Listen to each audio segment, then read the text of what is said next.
All right, and you are looking live here at Braemar Arena in Edina, where Warroad gets ready to take on Edina here on Hockey Night in Minnesota here. And I'm going to bring in my broadcast partner at this time, Brandon Spratt. And Brandon, we've been kind of, when you look at the calendar of hockey, I think when these two teams can get together, you got to circle it on the calendar, especially in girls hockey. Oh, absolutely, John. Thanks for welcoming me in. This is going to be really exciting tonight. You got Edina, 7 straight state tournaments. Warroad has been to 8 straight state tournaments. It's just really impressive what these two programs have done. One at the single A level, one at the double A level. Normally, you might think that might be a favored for the double A team in Edina, but really it's Warroad coming in with the momentum, 14-1, and they are buoyed by an incredible top trio of Talia Hendrickson, Riley Bartz, and Kate Johnson. Of course, we'll see how they match up with the Hornets, but either way, it's going to be an exciting one tonight.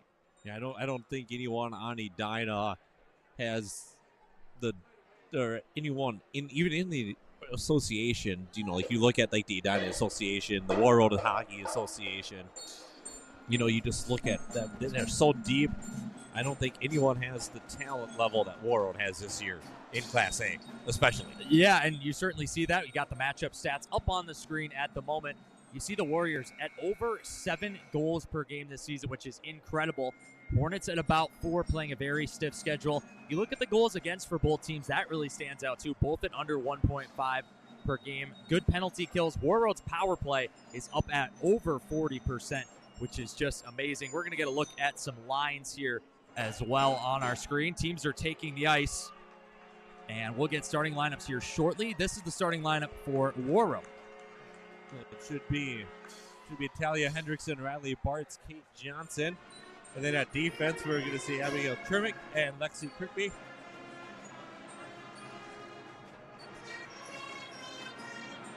All right, Brandon, take it away with the second line for Warroad.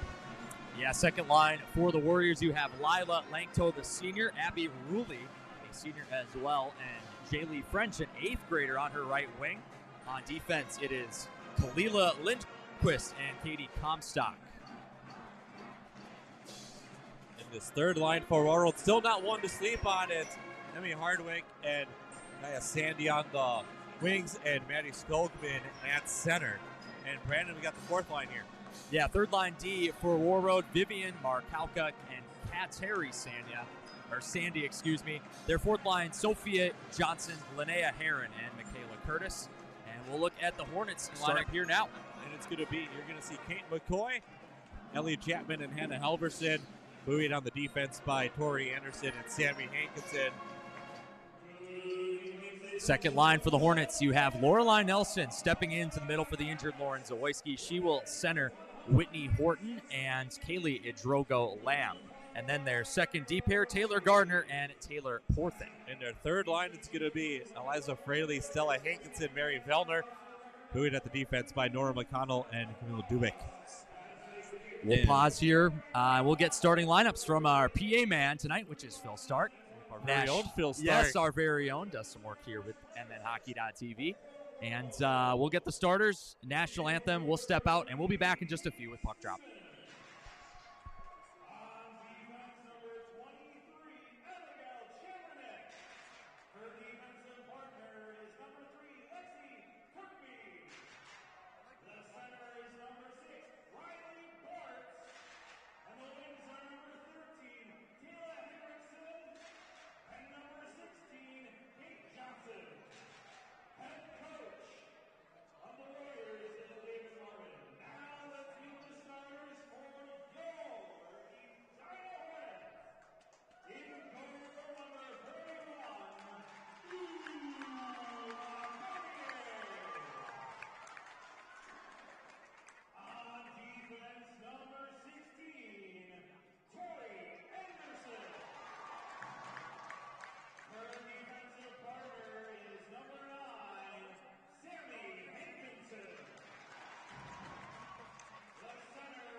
All right, welcome back, and Brandon, it's going to be the interesting one. I know I've talked to you off air about this, but it's that familiar North versus Metro kind of style of play. The Yep. Metro, you more assimilate with that speedier, quicker, quick passes in that Northern style. It's that tough, gritty out, grind you out, kind of more physical type game, and they usually get away with a lot of it. But now, they have to adjust to the Metro side. You're not going to always see that in the Metro with the refs too sometimes. So it's going to be interesting to see how Warroad can adapt. Yeah, and honestly, you mentioned sort of the North versus South, the Metro versus North battle here tonight. Just something about looking over the ice from our spot right now. You see the Warroad, the Warrior sweaters with the logo on the front, the black and the yellow. You got the classic white, green, and gold of Edina. There's just something that feels good about seeing those colors next to each other on the ice. There's so much history of hockey in these two towns. Obviously, you have Edina that's won so many state titles, boys and girls. Hockey Town USA and Warroad makes the trip down. I was talking to one of their assistant coaches a little bit before warmups. He said they left town at about 7 a.m. this morning to make the trip down here. You just imagine how excited that team is for a game like this.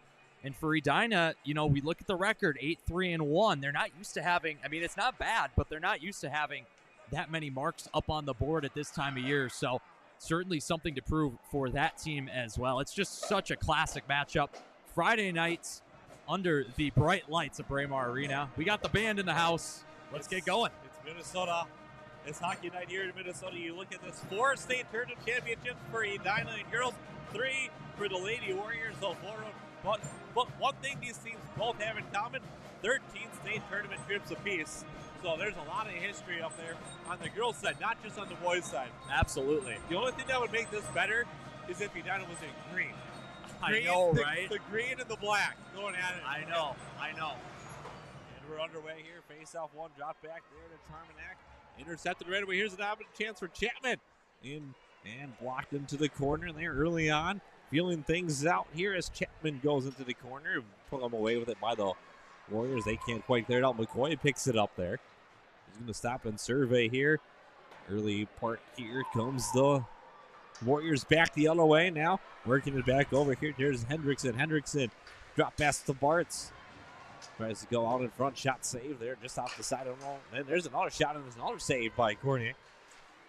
The only thing I don't like about this is we can't see the shots on goal here to see what the shots are here. Early thoughts here, though, Brandon, as you kind of get the feeling out process here. It was, Warroad right away. They just take the puck out of their own end and get a 3-on-2. Tori Anderson broke it up pretty well. Defensive play there by the Hornets. They're going to get it up now. McCoy's going to try to chase after it. Intercepted there by Langto. Langto gets it up. Trying to go to French there. French will chase it down, send it in. Well, Langto there to play it, though. And have to really, he's going to center a pass, but no one was there. But the Hornets read that perfectly. And that was Tori Anderson that read it. Out to the neutral zone it goes. Now picked up here. Here's an opportunity for French if she can capitalize. Shot and save. Easy glove save there by Cornier. A couple early shots here, and Cornier seemed to have been up to the test so far. Yeah, they nearly caught the Hornets there on the line change, but Taylor Gardner was able to get across to shut down that shooting lane a little bit. Jaylee French, so I like taking on that shot. She's just an 8th grader, but a big kid out there. Got a nice hard shot as well. But it's going to be tough to beat Uma from the top of the circle like that without some traffic. Especially when you got her at an angle like that where she can take up most of that. If you're going to do that, I'd like to see her take that maybe top of the circle shot, but move it in more towards center. A little more toward the middle. Move Uma a little bit and get a little bit sharper angle shot there.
right, ladies and gentlemen, welcome back to Braemar Arena, and having experienced some technical difficulties. We're trying to do the best we can to get through it. Feels like we got them all figured out, and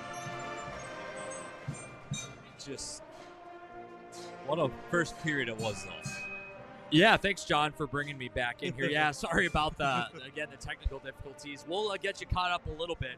Didn't miss any goal scoring. However, plenty of good opportunities for Warroad.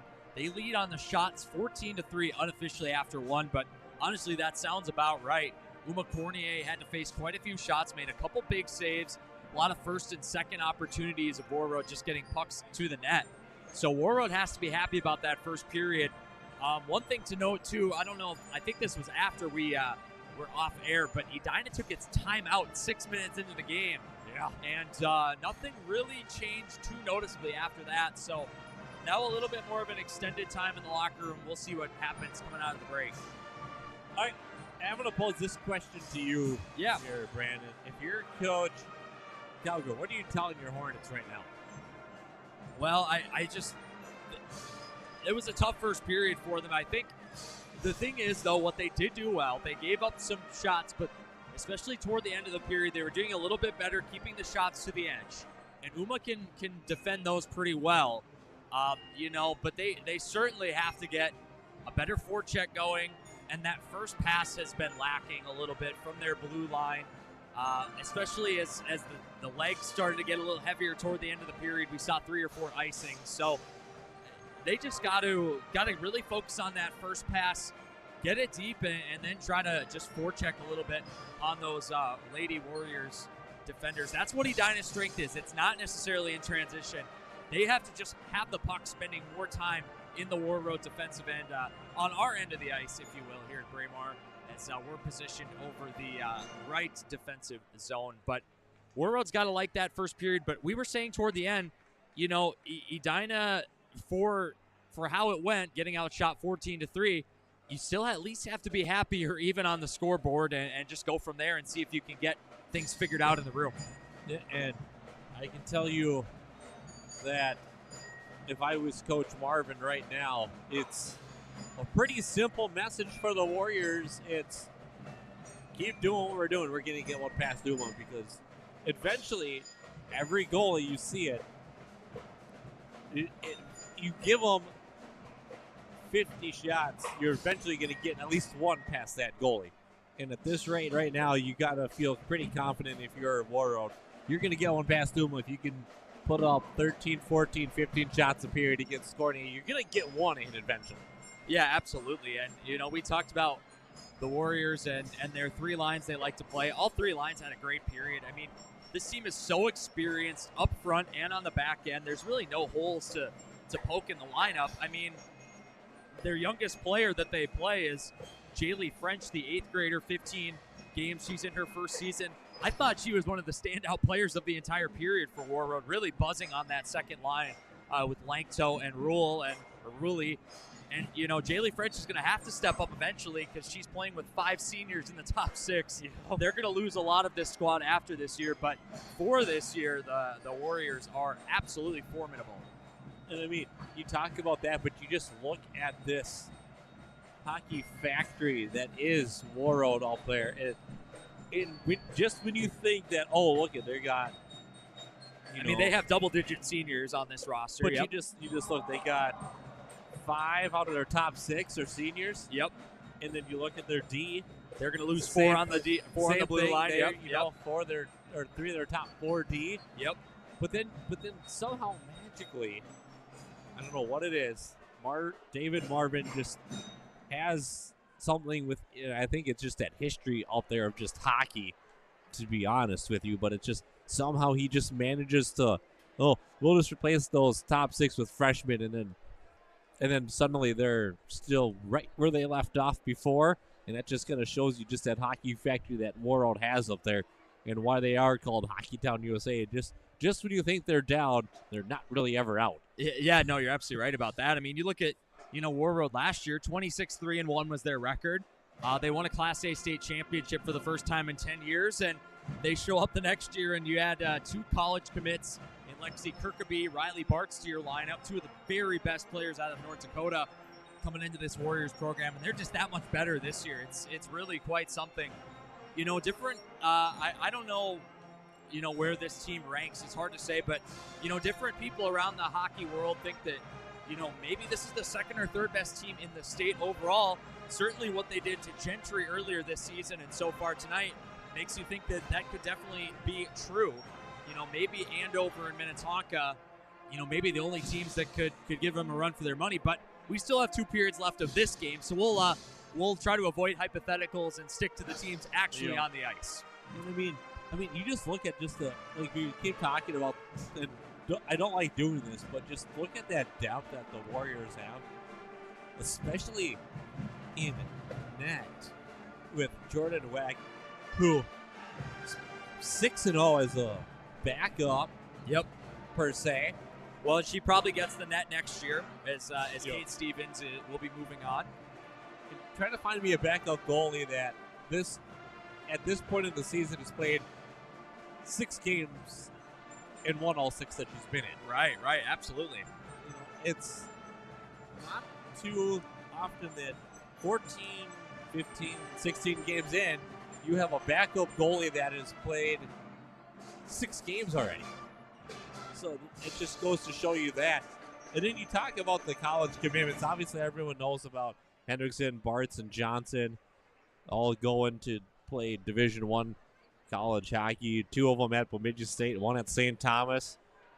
But you do hear a little bit about Kirkby and her Assumption College commit. Yep, absolutely. But when you looked, not a lot of people talk about Cleo Lindquist going to River Falls. Well, yeah, and that's obviously a very quality program. It's one of the top schools in the Division III world, and I think we've seen over the last couple of years, because of the COVID years for a lot of the Division I athletes, a lot of people taking that extra year of eligibility. There's a lot of really quality players ending up playing D3 that, who knows, maybe in 2 or 3 years down the road, they could maybe transfer into a D1 program.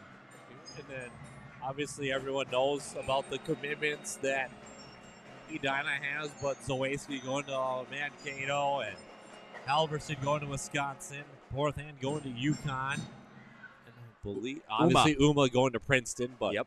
You just look too at this group. Lorelai Nelson, she keeps developing the way she is. Yep. Stella Hankinson developing the way she has and is going to continue probably to do. There's a couple more to add to that lineage of there will be for sure. No, there will be for sure. I think on their blue line, too, there's a couple you got your eye on, too. Like Taylor Gardner. Taylor Gardner, for sure, is playing very impressive as a 9th grader. So I think that's one thing we've seen probably a little more from Edina in the last couple of years. They're playing a lot of their younger kids, which I think is good to see. I know they have some 15Us still on the way that are going to be pretty good in the coming years. And obviously plenty of Edina residents, shall we say, playing on other rosters across the Twin Cities.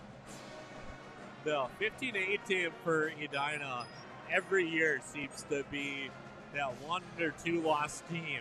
Yep, they won state last year. They 3 or 4 of these players, some of whom we've mentioned, were on that team last year.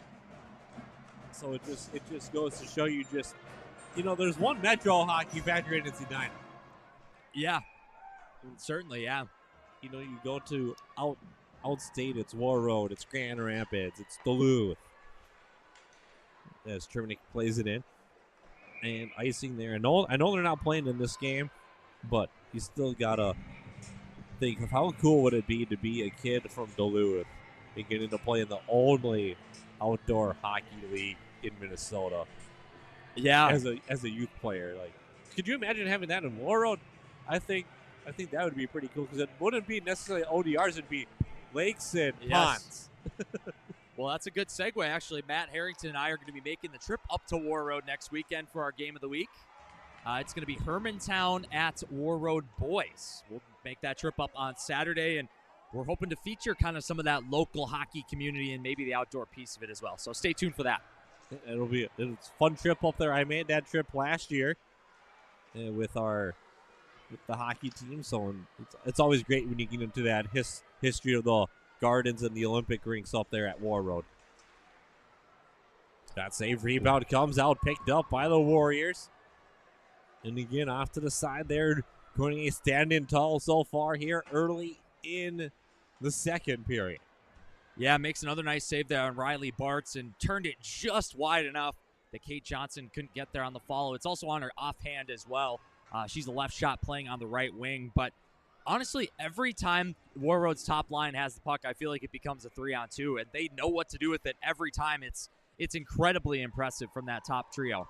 And this group just, from what I'm seeing in this game, they just seem to know where each other is going to be at all times without like saying much in communication. It seems like they just have that knowledge that, hey, I know where that person's going to be at this moment, so I'm just going to pass it there, and it might be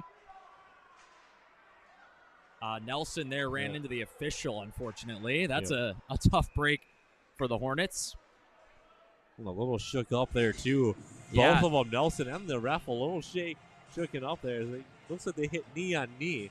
Never fun. Yeah, I couldn't quite tell. It was a little bit behind the play, but yeah, definitely a collision there. Obviously inadvertent, but Lolo's going to stay out there. And I mean, I think a play like that, just how unexpected it is, right? You get hit from your blind side, you're not expecting it, and well, it's not your opponent, it's your official. Yeah.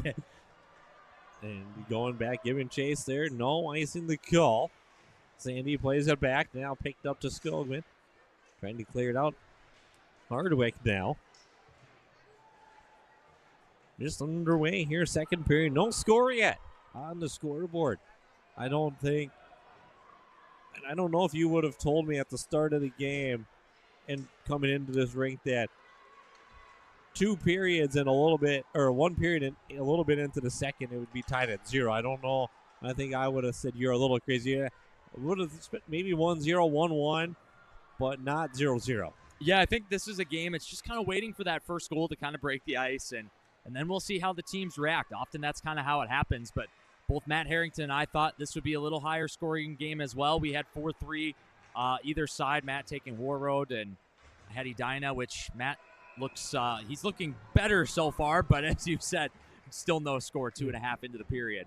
And I mean, I wasn't part of that, but when you guys came back, I said I see it being 2-1. Yeah, you had it as a little bit lower scoring, which you're looking good so far. But again, plenty of time to go here, and you know the first goal will change this game. And I mean, sometimes when you're facing 2 high goals, there's a shot in, and it's a little different though when both teams are going back and it's like 16 shots apiece. But when you're that team that has 3 shots, 4 shots, and you're getting way outshot, sometimes all you have to do is see that one puck go in the back of the net in your favor, or even sometimes it's against you after you've seen so many shots that turns the tide for your favor. There's a shot by Bartz in high into the netting it goes. So, I mean, let's just see. Like you said, that first goal is going to really dictate things. Yeah, Camille Dubuc there, one of those young defenders. She got her stick in the lane there, and Edina's done a good job of that a couple times on Bartz. They haven't given her a ton of space, but from what I've seen, the Warroad senior doesn't need a ton of space to operate. She's just a very, very skilled player. Here's a skilled player for the Hornets, though. Yeah, here comes Hannah Halverson in. Tries to cut back in. Backhander. Shot, no, and sitting right there, but not able to pull her stick and put her stick on a Nora McConnell. As now here's Ellie Chapman's shot sent through. Don't know if that got to Stevens or not. It was close, though. Ruley comes back the other way, plays it up to Langtel. Really shot saved there by Cornier off the stick. And now working it back. Now here we go. Here comes the pace by Edina now. That just is what Edina wants to do. Yep. Halverson out to Chapman off the board. Chapman shot blocked there and ate that one. Did Charmanek, and it kind of shows you just this toughness and grit. They're not afraid to stand in front of shots at all. Not that you should be afraid to, but some of these Hornet players have quite a hard shot. Trying to work it around there now. This Chapman. Chapman's going to dump it off. Hendrickson's going to pick it up. Get it out to Bartz. Here comes Bartz through. She's going to get through into the corner now. Bartz is going to stop and survey. Trying to go with the Charmanek. She does. Low shot. Ooh, opportunity there. Don't know if it was just missed or if Cornier kicked that in with her stick. We couldn't see from this angle. Yeah, it's a long ways away. I think it was deflected out front by a Warroad player, maybe even by a Hornet, who knows, and just went just wide. Didn't see Uma getting a piece of that one. Good read there by Horton. Horton still has it behind the net now. Right behind there, Lolo Nelson. Nelson now. Good to see her back out there. She was right out there immediately after. But sometimes when you get that injury, you get that little shift off. Sometimes it becomes a little more as the adrenaline wears off of playing through it. It's just good to see her back out there skating up full straight. Shot in, shot save again. Cornier coming up big. Arching shot just over the net. Couple chances here. And like you said, Brandon, and right now, when that Warroad group gets that puck in, they seem to dig in their skates. Yeah, they just get the puck to the net. I mean, they're just getting shot after shot. So far this period, it's been Kate Johnson with a couple good looks. But that was a better shift there for the Hornets, the Chapman, Horton, and McCoy, or Chapman, Halverson, and McCoy line. They kind of went back and forth. As you said, the pace picking up and getting a few line rushes both sides. Yep, and that's one thing I think if you're Edina, that's one thing you want to do. Not that Warroad can't skate with pace, but you look at it, Hendrickson, Bartz, and Johnson really have the pace going for the Warriors. There's not a lot of pace after that, though. So that speed game really seems to favor the Hornets. As the Hornets come back out with it now in transition, trying to get a centering pass out. It's going to be up and out of play here with 11:15 remaining here, second period. And Brandon, what are you saying here now if you're Sammy to your team as this period's going on? What are you seeing things? Are you liking? Are you not liking? What are you trying to say here? Yeah, I think in their defensive zone, it's been similar. I mean, Warroad's still getting a lot of pucks to the net, which isn't really surprising. I think it's been a little bit better going forward for the Hornets. But Warroad's still probably getting a little bit better of the play, certainly of the shots on goal. But Uma standing very tall so far. Uma showing you why she's definitely one of those top goalies in the state. And, you know, doesn't get thrown around too often with, you know, just one of those top goalies. Top, you know, you've seen some top goalies, but nothing to the level that we have, I would say, in terms of top 3 or 4 goalies in the state that Minnesota has in this year's group. Yeah, it's a pretty incredible group, isn't it? With Uma and certainly Sedona Blair. Opportunity out front, shot, no, goes away. Warroad player loses her stick. And then, here's an opportunity now back the other way. Working it around. Good defense there on Kate Johnson by the Hornets. And now they're going to get going the other way with Chapman. And a penalty going to come up here on, I believe, Warroad, or is it on Edina? It'll be Edina will take the penalty. Stevens is going to start making her way to the bench. As Edina touches it down, though, and that'll do it. And we get our first power play opportunity of the evening. Can't remember what this Warroad power play was. I know they're 43%. 43% for Warroad, but Edina very good on the kill. They're at 90%, so strength versus strength here. First chance with special teams to operate here for either team, as it was Riley Bartz who drew the penalty just on a really strong back check. She tied up with Ellie Chapman at the attacking blue line for the Hornets, won the puck and drew the penalty as well. So that's a big penalty killer in the box as well for Edina, Ellie Chapman. So we'll see who they have in the faceoff dot. Looks like it is Lorelai Nelson. Was hooking. I wasn't sure if it was a hook or a slash there. I couldn't quite see the full plane develop, but you knew it had to be some kind of stick penalty there.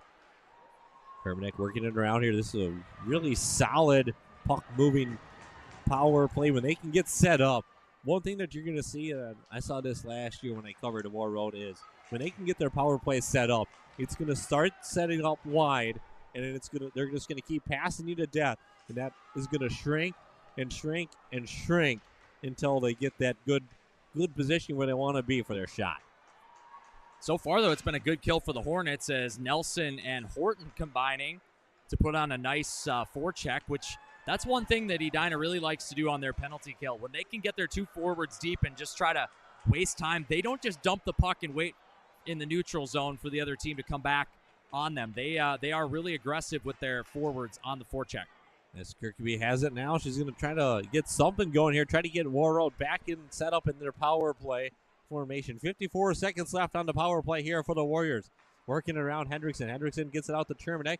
Back to Hendrickson. There's that quick puck movement. Bart's had a shot fanned on it, though.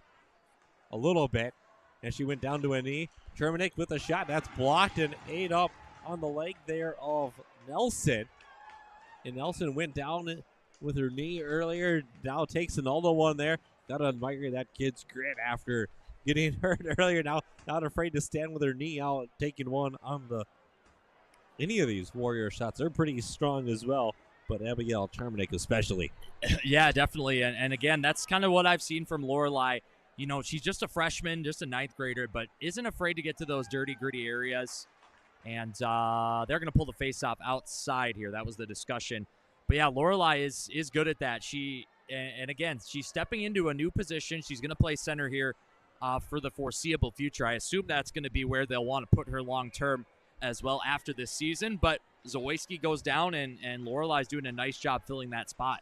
And, you know, like you said, though, it's hard. It's going to be hard to fill the shoes of these seniors that are leaving for both teams, especially Warroad and, you know, that Edina group. They're showing you just how kind of deep they are. Everyone talks about depth, especially in girls hockey, needing to have a chance, and both teams going to get in you to show you that now. Here's a shorthanded chance for Halverson off the boards. Halverson in. Shot save there. Big save made early on. About midway through the period here by Stevens on the shorthanded bid by Halverson. And bookmark that one if this stays the way it is. It's could be a momentum point there for the Warriors. Well, absolutely. Katie Stevens hasn't had to come up with a ton of saves tonight.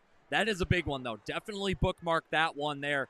And Hannah Halverson just doing what she does. She is the game breaker of this group up front for Edina. They're pretty gritty outside of that. They're young as well, outside of Ellie Chapman, the senior. But Hannah Halverson, she's the game breaker with the speed and the skill and nearly putting her team in front there. Here's Johnson. She's going to skate through. Good defense there by the Hornets. They're playing aggressive enough, but not overly aggressive. The draw penalty there by the defense as Johnson was trying to cut through to the middle.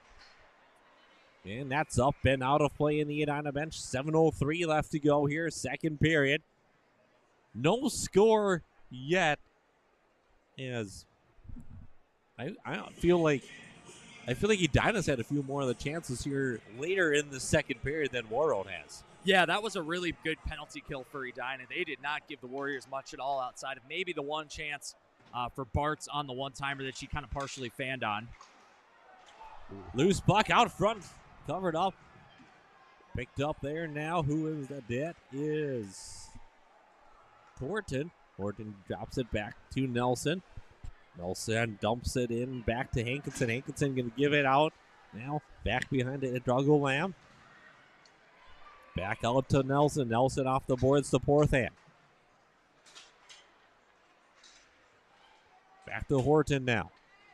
Intercepted by the Warriors and Johnson. This is that top group for the Warriors. Loose puck out front, picked up though. My Terminac into the corner it goes. Loved it down.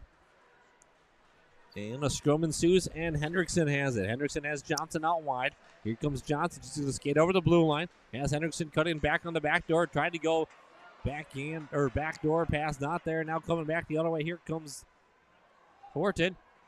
And into the corner. Horton gets taken down, and a penalty on the Warriors for tripping.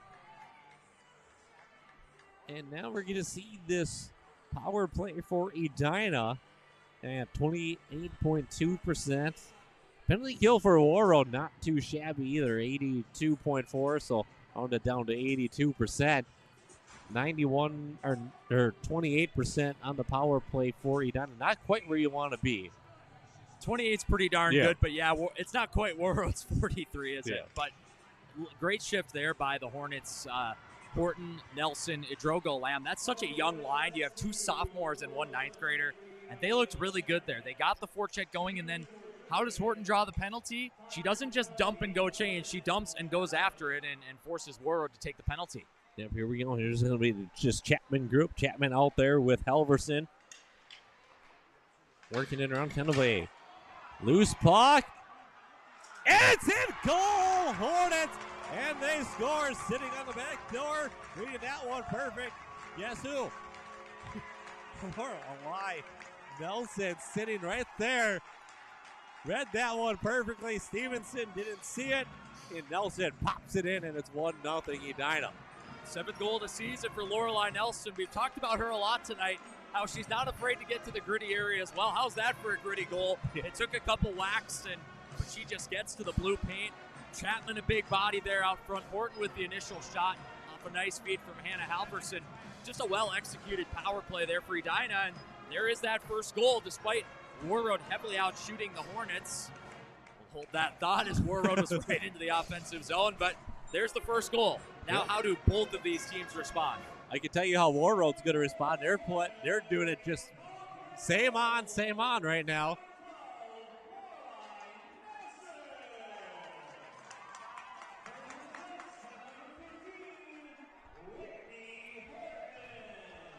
Getting the announcement here from Phil Stark. So Nelson from Horton and Halverson unties this thing. And like I said, Brandon, that could be all you need to have that spark for Edina. You're not getting a lot of shots, and now you finally see one go in the back of the net. And now back the other way. Here comes Halverson again. Drop pass not quite able to get there. I don't know. It looked like she was kind of tied between a drop pass and a shot there, and I think so. There it is. Yeah, it was a nice play actually by Kateri Sandy on the 2-on-1. You're right, though. Halverson probably took it a little bit deeper than she needed to and kind of gave up her angle. Eventually, when she went for the pass, it was a little too late. Right now in front, shot saved there, blocked. I don't even know if that got through. I think that was blocked out in front by Rulli. As this is link toe in. Trying to go back around behind the net now is Edina. Now trying to clear it out. With it, Whitney Horton. Link toe intercepts. Dumps it back in corner. And going to play it there now are the Hornets. And then around here, number 15 is Horton. Horton keeping it out wide. Sharp angle pass there, kind of a centering pass just trapped away. Porthan there. Talked about her earlier in the game too, and just kind of, you see it. She's not always necessarily on the score. She does a lot of those little things right. Doing a good job tying up there that Warroad Warrior player, not allowing her to get that breakout pass that she was looking for. And that's going to go down. It's not. No icing. It was touched, said the referee. With 2:58 to go here. Offensive zone play, trying to step up their forecheck maybe a little bit more is Warroad. Trying to chase in this game and trying to solve the mystery that is Cornier, that not too many people have been able to figure out. Is there another penalty coming up on Warroad? There is. It was an offensive zone call. It's going to be tripping again. So Edina back to the power play.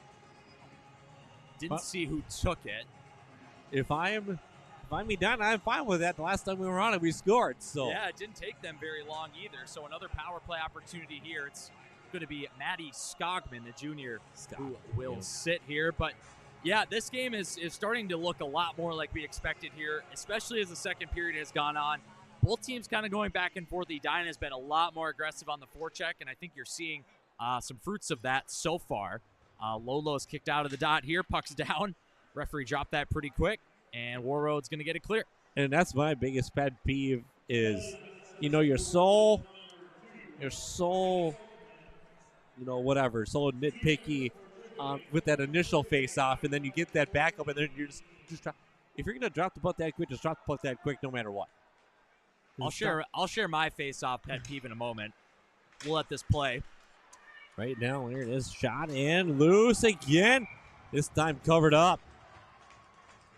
That was a good play out front by the Hornets. You see Chapman, who goes to 15 there, Whitney Horton, and gives her a glove tap, because that was exactly what she wanted. It was a low, hard kind of shot pass. Chapman wasn't really trying to tip it into the net so much as maybe try to set up a teammate, and she almost did set up Lolo once again. Halverson Out to the point here to Anderson. Into the corner. It goes off the board. Sent down by the Warriors. Courtney going to play good speed here by the Warriors. Bart's cut off. Good play there by Bart's. On who was it? Was that Horton? Looks like Tori Anderson, 16. Tori Anderson, yeah. Good play. Errant pass there, almost intercepted. And here comes Chapman the other direction. Chapman gets it out to Halverson. Halverson up, over, around. Backhander loose, picked up by Sandy. And she is going to send it out. It is Kateri Sandy again, coming up with some big defensive plays for the Warriors. And icing with 1:17 to go. Well, I'll tell you one thing that I would do if I was Warroad. If you see number 10 coming up the ice at you, you got to keep a tighter gap than that, because Hannah Halverson just exploits that space, gets downhill, and gets to the net. She was forced just wide enough there by Sandy, as you said. But there was a loose puck there on the doorstep. It almost squeaked in there on Stevens, despite the fact that she kind of got forced wide. So Hannah Halverson is really she's starting to assert herself more as this game goes on. And you're an angle. It's that angle. Cut that angle off. Mm-hmm. Force her out wide. Keep her out wide, because if they're 90% of the time in girls hockey, or any boys hockey too, if they're wide against the boys, they're not going to be able to get a full shot off. Yep. So it's going to be easy for that goalie and that D to pick it up. Trying to go through. Here's an opportunity. Warroad shot save. Courtney, I believe she got a pad on that one. As Warroad had a shorthanded opportunity here with 45 seconds left to go. Back the other way now, working it is the Hornets. They're going to set up McCoy. And Hankinson. Back to McCoy. Went to the point there. Now working it is Sammy Hankinson. Back to even strength. Here it comes through. Here comes an opportunity now for the Warriors, but not able to get to it in time. Doing a good job pinching in there was Edina in the corner, not allowing the Warriors to get it out. And we're going to get down, and we'll see. Is it going to be an icing, or are they going to say she could have played? They're saying she could have played it, and she slowed up. Comstock plays it up. Here's a... And offsides is the call. Well, Hornets got away with one there with Hannah Halverson. That was kind of a little bit of a knee-on-knee, leg-on-leg. Probably a trip there. Saw the arms go up in the stands here from some folks. And, yeah, I think the Hornets, or did they? Is someone? Nope. No one going to the box. Offsides. Yeah. Oh, yep. I couldn't tell if someone was skating toward the box. But, yeah, I think Edina did get away with one there. But what a save there by Uma just a little bit ago. I might have to go watch the replay on that. That was incredible. Yeah, I believe it got in on her. It looked like shit. Looked like it did. I think it did. I thought I was waiting for the referee to point because I saw Kate Johnson. Oh, do we have a penalty at the horn? Is that what you're saying? Penalty? We'll see here. A slash is called at the call. I didn't see who. Producer Matt Harrington caught it. Who's the penalty on? Who's it on? We don't know who it's on. We'll wait and see. It's going to be on Edina. Okay. So they're going to start fresh ice down a skater, but up on the scoreboard where it counts right now. 1-0 in. Now, Brandon, let's switch it over to you here on this one. What are you saying if you're David Marvin? Yeah, it's not as straightforward as it was maybe in that first few minutes of the second period, where I thought they picked up where they left off. Edina had played a good 12, 13 minutes there to end the period and obviously got the goal, but I think he's probably just saying, hey, we gave up a power play goal, a special teams goal. We've been the better team 5-on-5. We just got to keep pushing. And oh, by the way, our electric power play is getting a chance coming out of the break. So that's my message. I mean, now I know I have a clear place to start with a 2-minute power play. So we're going to talk about that and then just keep saying, hey, we've been better 5-on-5. This is going to be a battle. We got 17 minutes to go, maybe more, to see who comes out on top. All right. We'll leave you with that for right now. We'll come back on the other side of this one, and we'll break it down and have more for you. Second period in the books. 1-0 Edina after 2.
Your college experience begins with your dream.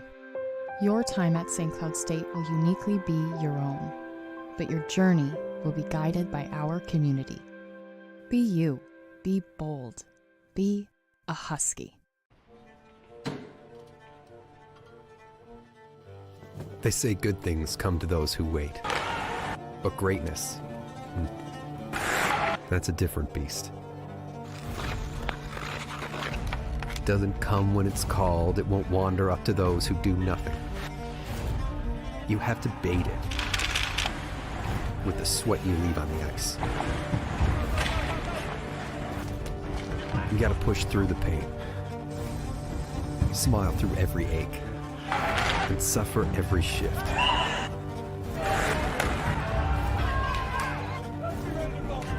You gotta chase it, all in the name of the game you love.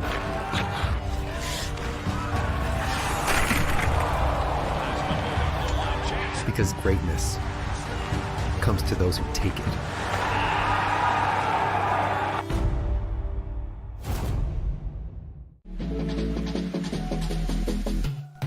Sniper's Edge Hockey is your one-stop shop for your at-home hockey training needs on and off the ice.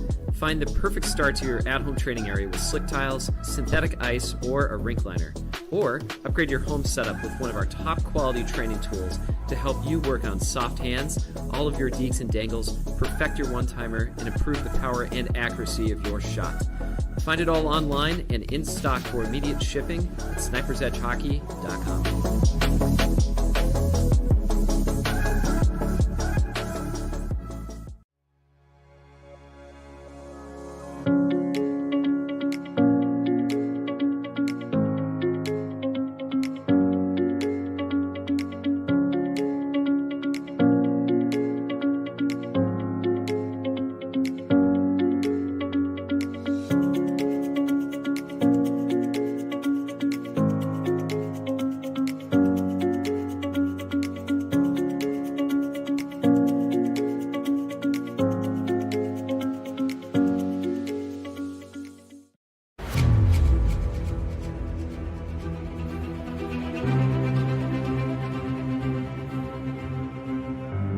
What if there was a place where everything was hockey?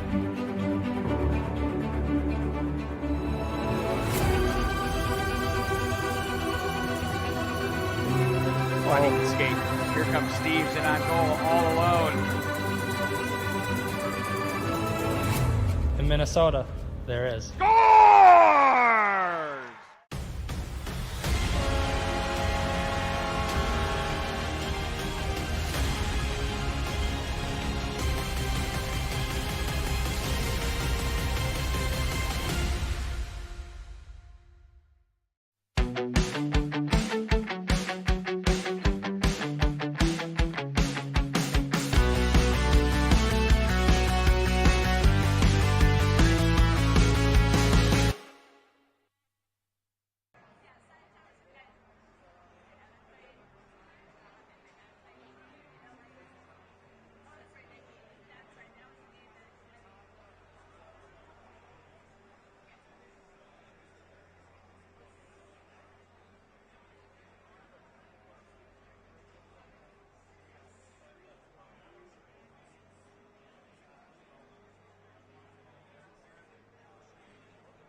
All right, welcome back to Braemar Arena, and Brendan, after 2, it's 1-0 Edina.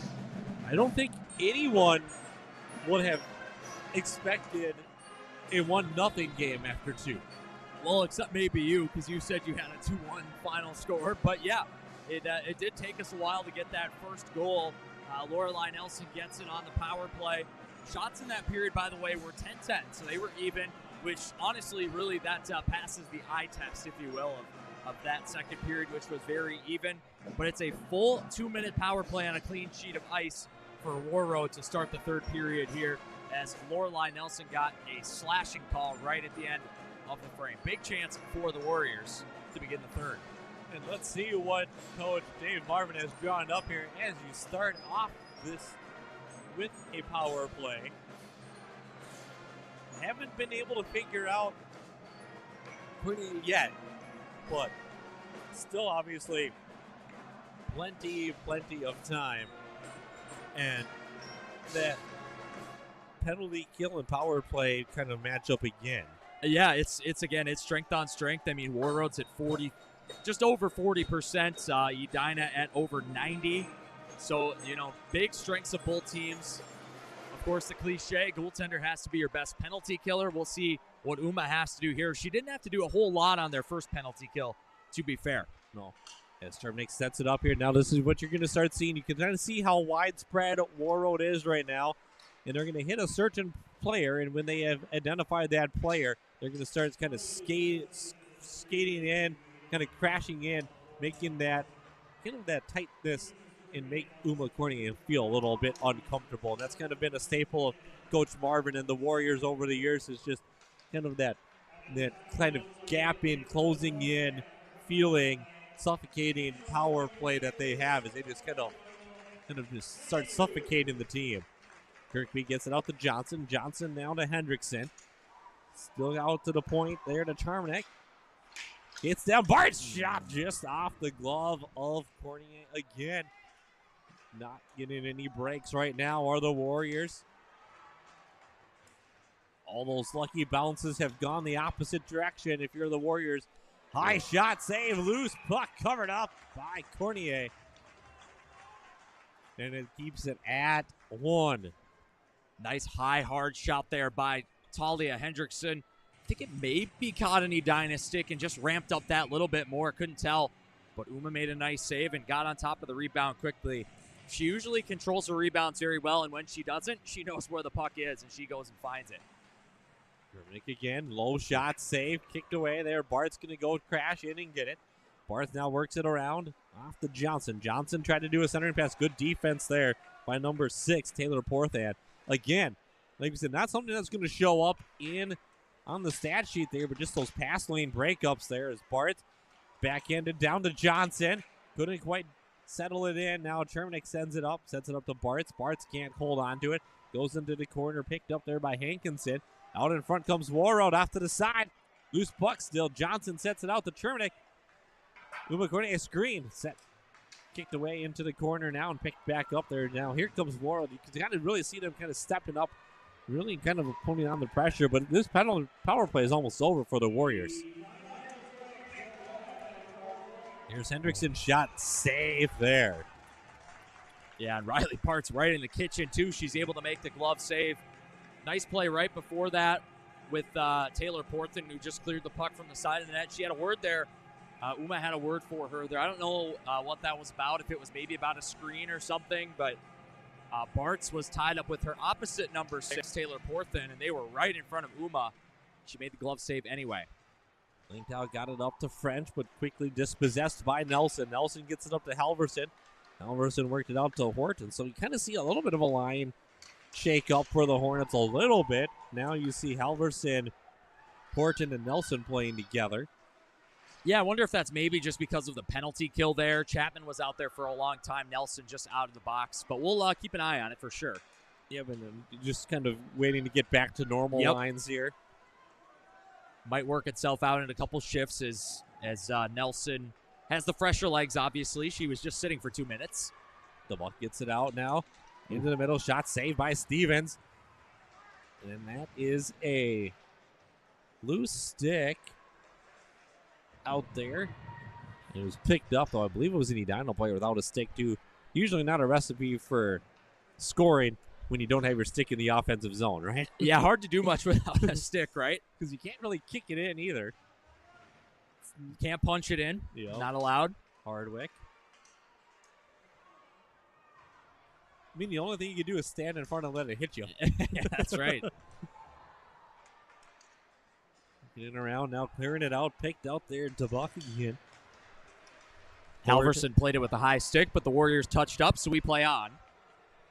Here comes Halverson in, shot wide. Didn't even really test Stevens. Yeah, she didn't really react. I don't know if it was because she knew it was going wide or maybe didn't see it. Couldn't really tell. And I mean, Brandon, you'll know if you do enough games with me and just kind of games that I'm coaching and stuff. Biggest pet peeve is at least not even making it a challenge for the goalie. At least get it on the net. You don't want to miss the net super wide because you didn't even really give your team a chance for a rebound or a putback goal. Johnson said, "Let's go!" There it is. That was Johnson to Hendrickson in that quick strike Warrior offense. Didn't take long once it got on the stick of Johnson to get it over to Hendrickson. Yeah, what a feed there. 19th of the year for Talia Hendrickson. And Kate Johnson gets her 34th assist of the season that breaks the tie that she previously had with her teammate Hendrickson that she just set up. Again, this top trio, they finally get on the board. I think we knew it was inevitable in this one. Uma held out for a really long time, but now the Warriors strike back. We're tied at 1. Here we go.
And could that be the backbreaker, or does Warroad have a response in them? Well, guess who again? Lorelei Nelson, her second of the night. A bit of a star performance by the young Hornet, 9th grade Lorelei Nelson. And that was just she found kind of the soft spot in the defense there, if you will, right? They kind of slipped her the puck. She was in a really good spot, right, as you mentioned back in the first period. Where do you want to take shots from? Middle of the ice. She was in the middle, kind of near the top of the dot, and she had a chance to kind of even collect herself and sort of pick her spot and puts it top corner. Lorelei, her second of the night. Edina leads 2-1. Both goals on the power play. And Lorelei Nelson, bar down. Yep. I mean, it was just a perfect shot. She had time to think about it there. Kind of got lost in coverage there by Warroad. I'm sure Coach Marvin and the coaching staff will check the tape. They won't really like that one because Lolo got lost there in the offensive zone. But that's part of having a numerical advantage, right? You know, that's why it's a power play, and Lolo picks the top corner. What does Warroad have now in the final 3.5 minutes? Yep, and you know, you can't, as it was Nelson. Shot saved there into the corner. It goes picked up there. It was Halverson and McConnell on the assist on that one? They gave it to Halverson and Horton. Horton. Yeah, it was Horton. Yeah. I was thinking it might have been Tori Anderson up top. Ooh, chance there for Horton. Picked up there now by the Hornets. And, I mean, we're getting into that point, though, too, though, Brandon, here as well.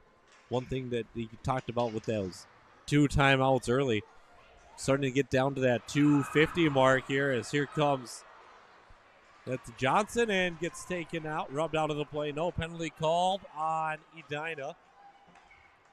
Warroad fans up in arms about that one. But, 2.5 minutes, a minute and a half, you start looking about taking that time out to pull your goal. You don't have that luxury if you're Sammy or David Marvin in this case, because you're absolutely right. We just talked about the timeout and how Edina might want it. Now it's Warroad who might want it. They also don't have it. Langtell out in front, tried to go centered pass. They're not home. And now here comes. Yeah, then it shows those early timeouts can kill you sometimes. Yeah, both teams took them pretty early. Warroad, of course, earlier in this period to set up a power play when they were down by a goal. But, yeah, we'll be playing out the final 2 minutes here. As we're in the final 2 minutes, here comes the goaltender. And now here comes Stevens off. It's Comstock with it. The extra skater out there now for the Warriors. As it works around to Bartz. Bartz gets it out to Johnson. Edina in the corner, just intent on kind of tying it up for periods of time. Really kill it off. Crashing in hard there. Getting out McCoy. No icing the call. Comstock goes to play it back behind the empty net now. Once occupied by Stevens. Comstock gets it up to French. French gets it out to Bartz. She turns it over towards the empty net and off the mark. Just wide of the empty net there. One was Kylie Hidrogo Lamb. And now back the other way. Working it through Bartz. Bartz makes one play risk. Gets taken down. Power play opportunity here for the Warriors with a minute left. It's going to be a 6-on-5 advantage here. 6-on-4. 6-on-4 now, yeah. Yeah, it was the right call. Whitney Horton just grabbed on there as Bartz was going by, so holding is the call. Now, again, no timeout for Warroad, so let's keep an eye on their bench. What are they going to do to try to milk every second out of this whistle? Yeah, and that's what we said, especially right now. This is where you really would take This is where here. you really want the timeout, but we're going to have to play it out. And talk about pulling your goalie. 6-on-4, 63 seconds to go. Warroad works it around here. Kamernick to Hendrickson. Has Langtau out in front with the third. So Langtau, the extra skater out there right now that's normally not out here with this group. Hendrickson. Kamernick. Low shot blocked. Good play there. Bartz picks it up. Bartz works it out now to Johnson. Johnson out to Hendrickson. Back to Johnson. Out. Sharp angle shot. Just kicked wide. Back to Hendrickson. Kamernick with it now. Back to Hendrickson. Wink wide. Oh, just through the skates of Bartz. Bartz gets it out to Kamernick. She takes a shot. That's wide. Hit off. It sounded like the mask of Courtier. Is now working it around Hendrickson. Nice pass there to Bartz. Shot. Loose puck. It's loose. And no goal. It stays out. Wow. Uma's on her back. I think well, yeah, the puck's definitely not in the net. It's way out It's there. out by the faceoff dot. The net is knocked off, but that's the play that the Warriors would have wanted, right? Just get bodies to the net. They're jamming away at the side. You never know what could happen, but Uma keeps it out. Wow, 15 and a half to go now. Maybe one final faceoff. Cliche, but this is the biggest of the night. 15 seconds left. It's going to be Riley Bartz taking on Lolo Nelson in the face-off circle here. Out on her wings right now are Johnson, Langtel, French. Behind her is Hendrickson and Terminac for the Warriors. It's Halverson and Chapman on the wings for Lolo Nelson. As it's the one by the Warriors, they're going to get out the Terminac. She's going to take a shot, redirected, right out in front. Cornier picks it up, and it's covered up with 4.8 seconds to go. Just an amazing job by Uma Cornier to track that puck. Long shot from Chamernick got knocked down out front, and that's where it's anybody's game, right? But she keeps her eyes on the ice there. And did you see what she did? She almost wraps her arms around a couple defenders and just anything you can do to cover the puck. And, yeah, we're just getting some extra pushing and shoving to be expected after some physical play like that. 4.8 to go, Brandon. Yeah, One last chance. Now it's 4.8. Lolo's got to get off the ice. And now you're going to see the Druggle Lamb win the draw, tie it up for the Hornets. 1 second left. And some punches thrown here with Langtow. Wow, Langto and Chapman going toe-to-toe there. No pun intended. Along with McConnell, too. Yeah, we're going to get some penalties out of this. Langto is hot with the officials right now, and her captain, Talia Hendrickson, is going to push her away. We'll get a few going to the box here, I would imagine. There's only 0.4 on the clock. I mean, that's not enough time to score a goal. Usually they'll just run off this 0.4 seconds. Especially when you see something like that, too. Just run it off. Yeah, 0.4 is not enough time to score. I heard a whistle there. I was waiting for a horn, and then I didn't. I heard a whistle. There's Uma smiling as always, skating to her corner. And officials are going to have to discuss this one. Interesting to see what the McConnell times are. Slamming the penalty box, door closed. And, yeah, I mean, the Warriors are absolutely loading up the right side of the formation, but there's only 0.4 seconds left. There's just not enough time. Or were they maybe talking about adding time to it, too? I don't know. Well, they're going to take another player. They're going to take French off as well. And no added time. So a bit of a contentious end to this one. Not surprising. That's how this game has been played tonight. Just both teams playing so hard. Drop of the puck. That is doing it. And Edina 2-1 winners over Warroad here tonight. And Brandon, kind of get your what's your thoughts here on this one? Just a really, really good hockey game. I mean, obviously it was all Warroad in that first period. The last two periods were just really, really good hockey. Obviously, Edina special teams, they have two things really to thank tonight for this win. Special teams and goaltending, and sometimes that's what it takes. You know, Warroad better 5-on-5 for long stretches of this game. But Edina's got Uma. They were 2 for 2 on the power play. And actually, did they finish 4 for 4 on the kill, I want to say? I believe so. Yeah, with that last one. I think it was 4 for 4. But just a really, really good hockey game here tonight. Warroad gets to go off and play Hill Murray tomorrow, so another test here in the cities. I mean, this doesn't change the outlook for the Warriors, really, in Class A. For Edina, this is a really solid win. It's their best win of the season so far. They played a tough schedule, but this was really a complete win. And to be honest, I hope if you're a voter for Senior Goaltender of the Year, you were watching tonight. Obviously, I know Uma, is a big favorite for that award, but a performance like tonight is going to help her in that case as well. Even as you mentioned earlier in the broadcast, there's a lot of other good candidates there, but doing this against a team like Warroad, just incredibly impressive. Yes, and we'd like to thank you all for joining us here this evening for Hockey Night in Minnesota. St. Cloud State, I know a big supporter. Carol Evan, obviously on all the social media and all their digital platforms. So once again here from Braemar Arena, it's a final score of 2-1 in favor of Edina for Brandon Spratt and Matt Harrington. This is John Sands saying good night, everybody, and thank you for tuning in here this evening.